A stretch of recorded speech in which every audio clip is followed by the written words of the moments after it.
You are on the platform, and I am Sean Plunket, and we've kicked things off today talking about how, well, other outfits you listen to or read aren't going to tell you the truth about what's happening in New Zealand. They're going to give you their woke version of events. Later on today, the Deputy Leader of New Zealand First, Shane Jones, will be giving a speech in the Coromandel, and it will involve mining and other things, but I am expecting that this speech will also put a stake in the ground as far as New Zealand First is concerned about the issue of discrimination against companies involved in making the most of the natural resources this country has by way of minerals, by way of precious and rare metals and fossil fuels. We have seen recently moves from institutional investors and indeed some banks to discriminate against petrol stations, to discriminate against farmers, and to penalise those who harness and market and extract resources worth many, many millions, billions of dollars to this country. We also saw yesterday an ambitious and ridiculous new target for the reduction of carbon emissions in this country under the auspices of the Paris Climate Agreement, an agreement which major producers of carbon will have nothing to do with. So what can we expect from the speech from Shane Jones today, and how much is it going to be clouded by the Mexican standoff with Ricardo Menendez March? Shane Jones joins us by phone right now. Shane, welcome back to the program, mate. How are you? Hey, greetings in 2025. Look, firstly, can we deal with the Mexican stuff? Boy, the media are into that story, aren't they? They've run off and told the Mexican ambassador on you. Are you worried? Look, these debates in Parliament, that's really where they should stay. I mean, it's akin to a game of rugby. What happens on the rugby field stays on the field. I suspect that the Green Party, they'll be very, very judicious from now on as to what insults they fling towards NZ First. The particular issue we're talking about, obviously it's been seized upon by the mainstream media, but it's a storm in a teacup. Yeah, look, traditionally, and I was trying to point this out this morning, Shane, what happens in Parliament, the Speaker's the boss there, right? And it's got nothing to do with government. The Parliament, the legislature, is separated from the executive branch of government. So I just wondered why all those journalists ran off to say Chris Luxon had to tell you off. It's not his job at all, is it? We're a sovereign political party. My leader is Winston. And sure, we have the privilege of holding a Crown warrant. And Winston is doing a fantastic job in the context of very trying international circumstances. But we don't neuter ourselves as nationalist MPs in the highest court of the land, our Parliament. And if Green MPs, who are communists, who turn up every day draped in those tea towels, if they want to try and insult New Zealand's nationalist party, don't be surprised if there's return fire.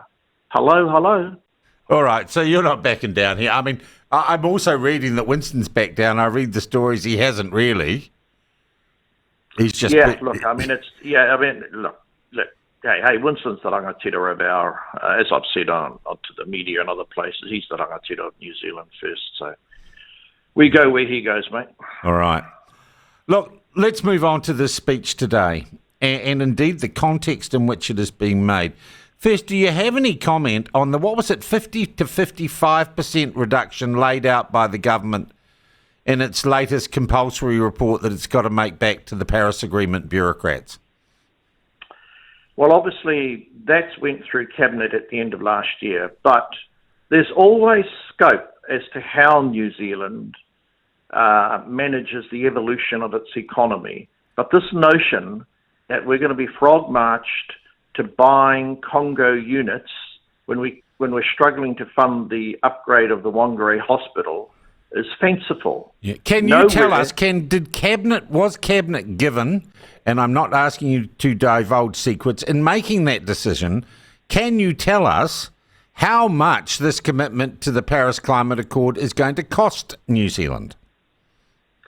Well, obviously, there's a whole host of modelling options that not only our bureaucrats go through. The Climate Change Commission hopefully will get better because of that chap from the South Island, the Tsar. He's now gone. But look, there's a lot of moving variables, and I don't want to speak against the actual figure it's put out by Cabinet, but to remind everyone, there is considerable wriggle room as to how any sovereign government seeks to draw trade-offs and make balances, and one balance that we're not compromising on is the re-emergence of our minerals industry.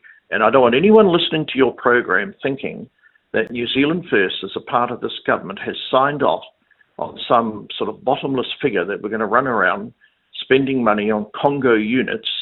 That's carbon units you're talking about to Sorry, offset. Congo carbon units. Yeah. To address the sensibilities of the United Nations. That is not the manifesto, that is not the policy, and it is certainly not in the coalition agreement with New Zealand First. Well, the fact is, Mr. Jones, Donald Trump is clearly pulling out of the Paris Agreement. China's not in. India's not in, right? We contribute less than 1% of the world's carbon, in fact, less than 1%. What the hell are we doing in this anyway? It makes no sense. We have the emissions trading scheme. And to be honest, it is quite clear as time goes on that the computer modelling on which the, apocalyptic predictions of climate change are based simply aren't being borne out by real world experience. Isn't it time we had a national debate, as with the treaty, on whether or not we stay in the Paris Accord? Yeah, and the way to advance that, which we will be doing as a political party, is through our upcoming national events as a party. Because I touch on that today in the speech. It's not only national governments, Sean, that have swallowed this poisonous green aid. We've got major international economic institutions that are now imposing these luxury beliefs on the citizens of their country. Yeah. Now, let's get to this now. What are institutions doing to discriminate negatively against companies involved in the energy and mineral sector? What evidence have you been presented with as to what the financial institutions are up to? Yeah, so against the doubting Thomases who feel that all I represent is a fat mouth, I actually was given a letter, and that letter clearly states that the coal industry, this is an important employer, export earner, creating a coal